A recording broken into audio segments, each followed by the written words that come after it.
আসসালামু আলাইকুম রহমতুল্লাহি অবরকাতুহ। সম্মানিত দর্শক, আপনারা যারা আওয়ামী লীগ নিয়ে খোঁজখবর রাখেন এবং শেখ হাসিনার কর্মকাণ্ড সম্পর্কে ওয়াকিবহাল, তারা হয়তো সম্প্রতি লক্ষ্য করেছেন যে ইরাক ইরান যুদ্ধ বিরতির পর আওয়ামী লীগের যে নেতাকর্মী এবং আওয়ামী লীগের সভানেত্রী শেখ হাসিনা, তার মধ্যে এক ধরনের নতুন উদ্দীপনা দেখা দিয়েছে। কিছুদিন আগে যখন ভারত এবং পাকিস্তানের মধ্যে যুদ্ধ হলো, ঠিক ওই সময়টিতে দিল্লিতে আসলে শেখ হাসিনা কিছুটা হলেও অপাঙ্ক্তি হয়ে পড়েছিলেন। এর কারণ হলো দিল্লির যে ব্লকটি শেখ হাসিনার পক্ষে সবসময় সোচ্চার।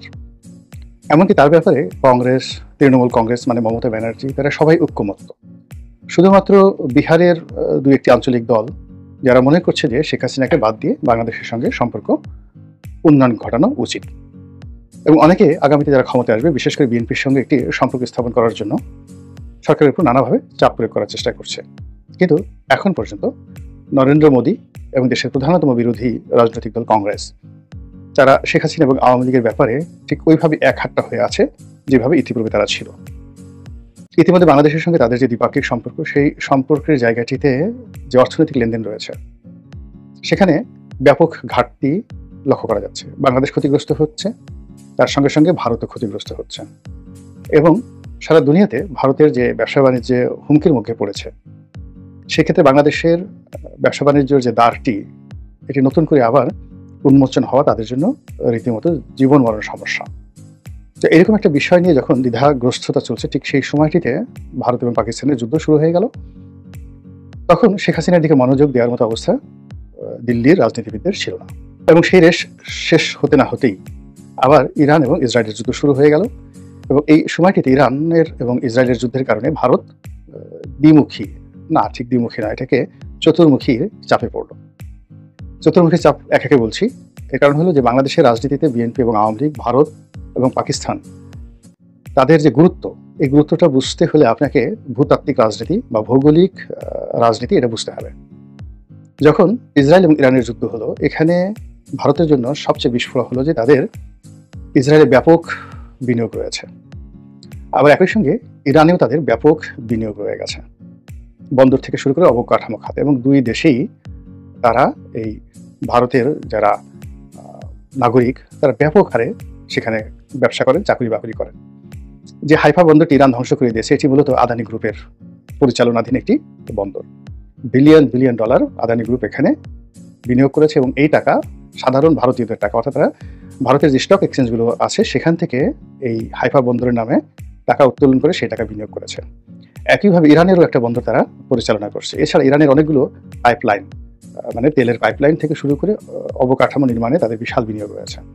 আর এটা তারা করে বাট্টা পদ্ধতিতে, অর্থাৎ আমেরিকার রক্তচক্ষু উপেক্ষা করেও তারা ইরান এবং রাশিয়ার সঙ্গে তেল বাণিজ্য, গ্যাস বাণিজ্য চালু রেখেছে। তো যখন এই যুদ্ধ শুরু হলো, তখন ইরানেও তারা মার খাচ্ছিল, আর ইসরায়েলও তারা মার খাচ্ছিল। এবং ভারতীয়দেরকে ইসরায়েলের সন্দেশ চোখে দেখতো এই কারণে যে তারা হয়তো ইসরায়েলের গোপন তথ্য ইরানে পাচার করছে। আর ইরানে যে সকল ভারতীয় কাজ করতো, তাদেরকে সন্দেহ শুধু নয়, তাদেরকে রীতিমতো ধাওয়ার উপর রেখেছিল ইরানের সাধারণ জনগণ। তো এই যে একটা অবস্থা, সেই অবস্থা দ্বিমুখী, মানে ওখানে তারা ধরা খেলো, এখানে তারা ধরা খেলো।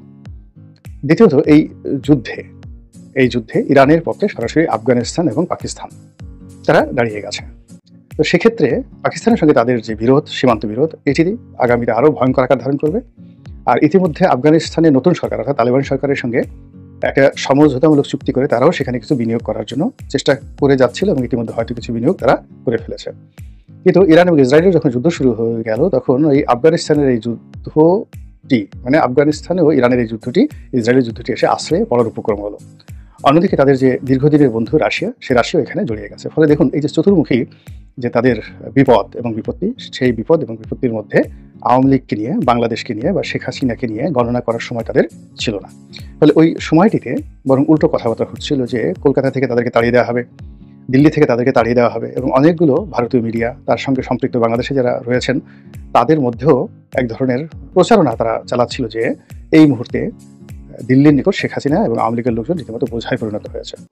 কিন্তু এই যুদ্ধের বিরতি, অর্থাৎ প্রথমে পাকিস্তান এবং ভারতের যুদ্ধের বিরতি এবং ইরান ইসরায়েল যুদ্ধের বিরতির পরে এখন ভারত হাঁপ ছেড়ে বেঁচেছে। এবং অবাক করার বিষয় হলো যে এই যুদ্ধের সময় তাদের যে ক্ষয়ক্ষতি হয়েছিল, এখন যদি এই যুদ্ধবিরতিটি কন্টিনিউয়াস থাকে, চলমান থাকে এবং দীর্ঘমেয়াদে হয়, তাহলে ইরান এবং যাকে বলা হয় ইসরায়েলে যে অবকাঠামোগত ক্ষয়ক্ষতি হয়েছে, এগুলো বিনির্মাণে, পুনর্নির্মাণে, বিনিয়োগ এবং বাজারে শ্রমশক্তি দিয়ে সাহায্য করার জন্য পৃথিবীর একমাত্র রাষ্ট্র ভারত, বাংলাদেশ না। অর্থাৎ এখন ধরুন ইরানের অবকাঠামো নির্মাণে যদি ঋণ দিতে হয়, তাহলে কেবলমাত্র ভারত দিতে পারে। আর ম্যান পাওয়ার দেওয়ার ক্ষেত্রে সেখানে ভারত সঙ্গত কারণে পারবে। আবার ইসরায়েলে তাদের হয়তো টাকার দরকার হবে না, কিন্তু ইসরায়েলে ম্যান পাওয়ার সরবরাহ করার ক্ষেত্রে ভারত ১ নম্বর তাদের পছন্দের রাষ্ট্র। তো সেই ক্ষেত্রে আগামী ১ বছরে ভারতের যে বিগত দিনে লোকসান হয়েছে, এটি বহুগুণে তাদের লাভে পরিণত হয়ে যাবে। এভাবেই ভারতের যে অর্থনীতি সেটা ফোরকাস্ট করা হচ্ছে।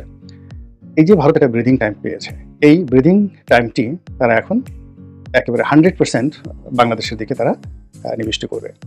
এবং আমেরিকাও যে ব্রিদিং টাইমটা পেয়েছে, সেই ব্রিদিং টাইমটা সেই বাংলাদেশে তারা ডুয়েল খেলবে। অর্থাৎ এখন যারা ক্ষমতায় রয়েছেন তাদের মাধ্যমে তাদের স্বার্থ আদায় করার চেষ্টা করবে।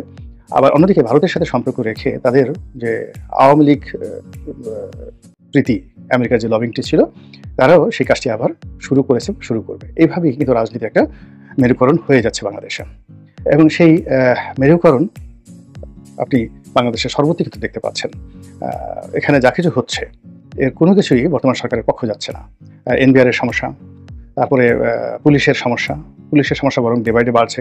আজকে আমি যখন এই ভিডিওটি করছি, সেই সময় দেখলাম যে একদল বিক্ষুব্ধ জনতা তারা খুলনা মেট্রোপলিটন পুলিশ কমিশনারের অফিসে তালা লাগিয়ে দিয়েছে। এই ঘটনা বাংলাদেশের ইতিহাসে কখনো ঘটেনি যে মহানগর পুলিশের অফিসে বা কোনো থানা তালা লাগিয়ে দিয়েছে বিক্ষুব্ধ জনতা। এটা এই মুহূর্তে ঘটছে। তো বিভাগীয় কমিশনারের বা মেট্রোপলিটন পুলিশ কমিশনার, ওখানে তো দুটো, একটা হলো ডিআইজি অফিস যারা খুলনা বিভাগের শহরের বাইরে, আর একটা খুলনা শহরের যত পুলিশি কার্যক্রম যিনি দেখেন তিনি হলেন পুলিশ কমিশনার।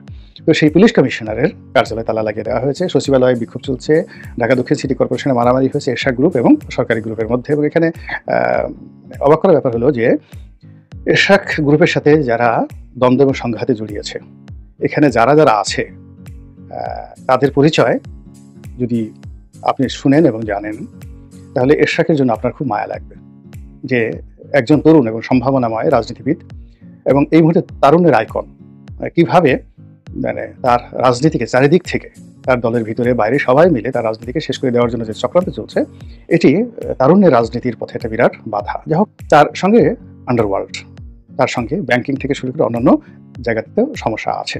এবং এই সকল সমস্যার সঙ্গে শুধু বাংলাদেশের লোকজন জড়িত তা নয়, দেশের বাইরের লোকজনও জড়িত আছে, এমনকি আওয়ামী লীগও জড়িত রয়েছে। তো সেই কারণে দেখলাম যে গত সেই 48 ঘন্টার মধ্যে শেখ হাসিনার যে ভিডিও অডিও ফুটেজগুলো আমরা দেখতে পাচ্ছি, অর্থাৎ যে বক্তব্যগুলো তিনি দিয়েছেন, নুরুল হুদাকে নিয়ে দিয়েছেন, অর্থাৎ সিসি নুরুল হুদাকে নিয়ে দিয়েছেন, নিজের দলীয় নেতাদের সাথে কিছু কথাবার্তা তিনি বলেছেন, সেখানে দেখলাম যে তিনি আবার ঘুরে দাঁড়ানোর চেষ্টা করছেন। এবং এই যুদ্ধের এই সময়টিতে তিনি যেভাবে চুপচাপ ছিলেন, যুদ্ধ শেষ হওয়ার সঙ্গে সঙ্গে তার মধ্যে এক ধরনের উদ্দীপনা দেখা দিয়েছে। দ্বিতীয়ত হলো যে তার এই উদ্দীপনার সঙ্গে তাল মিলিয়ে আওয়ামী লীগের যে প্রতিষ্ঠাবার্ষিকী ছিল 23শে জুন তারিখে টেস্ট কেসে ঢাকাতে দেখা গেল যে কোনো একটা আওয়ামী লীগ অফিসের মধ্যে কয়েকজন মহিলাকে পাঠানো হয়েছিল, তারা গণপিটুনি খেয়েছে। কিন্তু দেশের বাইরে ব্যাপক যাকে বলা হয় তারা শোডাউন করেছে। আওয়ামী লীগের লোকজন ইংল্যান্ডে করেছে, তারপরে শেষে আমেরিকাতে করেছে, আর অন্য হয়তো অনেক দেশে তারা করেছে। এবং সেখানে জয় বাংলা, জয় বঙ্গবন্ধু এই সমস্ত স্লোগান দিয়ে, ব্যানার দিয়ে বিশাল র্যালি তারা করেছে। এবং লন্ডনের কয়েকটা ফুটেজে দেখলাম যে সেখানে যে সকল নেতা রয়েছেন এই মুহূর্তে, তারা সবাই একটি অনুষ্ঠানে একত্র হয়েছেন এবং সবাই ভীষণ রকম হাসি খুশি, এবং তাদের দুনিয়াতে যে কোনো সমস্যা আছে এটা তাদের চেহারা স্রোত দেখে মনে হচ্ছে না। ফলে কি হচ্ছে, এই যে বাংলাদেশে পানি ঘোলা হচ্ছে, রাজনীতির মাঠ পিচ্ছিল হচ্ছে, কর্দমাক্ত হচ্ছে। এবং আমরা যারা বাংলাদেশে বসে রাজনীতি করছি, আমাদের জন্য প্রায় প্রতিদিনই একটার পর একটা নতুন উপসর্গ তৈরি হচ্ছে, বিপদ বিপত্তি থেকে শুরু করে আরও অনেক কিছু। আর এসব বিপদ বিপত্তির মধ্যে, এসব ঘোলা পানির মধ্যে, এই সমস্ত কাদামাটির মধ্যে রাজনীতির উৎসব করার জন্য, হোলি খেলার জন্য নির্বাসিত শেখ হাসিনা, স্বেচ্ছায় নির্বাসিত শেখ হাসিনা, পালিয়ে যাওয়া শেখ হাসিনা, অথবা তাকে সসম্মানে বাংলাদেশ থেকে পাঠিয়ে দেওয়া শেখ হাসিনা, যে কথাই বলেন না কেন, তিনি একটা নতুন উদ্দীপনা, তিনি একটা নতুন কর্মপন্থা, তিনি একটি নতুন কৌশল অবলম্বন যে করেছেন, এতে কোনো সন্দেহ নেই। আল্লাহ আমাদের সবাইকে হেদায়েত দান করুন এবং হেফাজত করুন। আসসালামু আলাইকুম ওয়া রাহমাতুল্লাহি ওয়া বারাকাতুহু। আপনারা যারা আওয়ামী লীগ নিয়ে খোঁজ খবর রাখেন এবং শেখ হাসিনার কর্মকাণ্ড সম্পর্কে ওয়াকিফাল, তারা হয়তো সম্প্রতি লক্ষ্য করেছেন যে ইরাক ইরান যুদ্ধ বিরতির পর আওয়ামী লীগের যে নেতাকর্মী এবং আওয়ামী লীগের সভানেত্রী শেখ হাসিনা, তার মধ্যে এক ধরনের নতুন উদ্দীপনা দেখা দিয়েছে। কিছুদিন আগে যখন ভারত এবং পাকিস্তানের মধ্যে যুদ্ধ হলো, ঠিক ওই সময়টিতে দিল্লিতে আসলে শেখ হাসিনা কিছুটা হলেও অপাঙ্ক্তেয় হয়ে পড়েছিলেন। এর কারণ হলো দিল্লির যে ব্লকটি শেখ হাসিনার পক্ষে সবসময় সোচ্চার। এমনকি তার ব্যাপারে কংগ্রেস, তৃণমূল কংগ্রেস মানে মমতা ব্যানার্জি, তারা সবাই ঐক্যমত্য। শুধুমাত্র বিহারের দুই একটি আঞ্চলিক দল যারা মনে করছে যে শেখ হাসিনাকে বাদ দিয়ে বাংলাদেশের সঙ্গে সম্পর্ক উন্নয়ন ঘটানো উচিত, এবং অনেকে আগামীতে যারা ক্ষমতায় আসবে বিশেষ করে বিএনপির সঙ্গে একটি সম্পর্ক স্থাপন করার জন্য সরকারের উপর নানাভাবে চাপ প্রয়োগ করার চেষ্টা করছে। কিন্তু এখন পর্যন্ত নরেন্দ্র মোদী এবং দেশের প্রধানতম বিরোধী রাজনৈতিক দল কংগ্রেস, তারা শেখ হাসিনা এবং আওয়ামী লীগের ব্যাপারে ঠিক ওইভাবে এক হাট্টা হয়ে আছে যেভাবে ইতিপূর্বে তারা ছিল।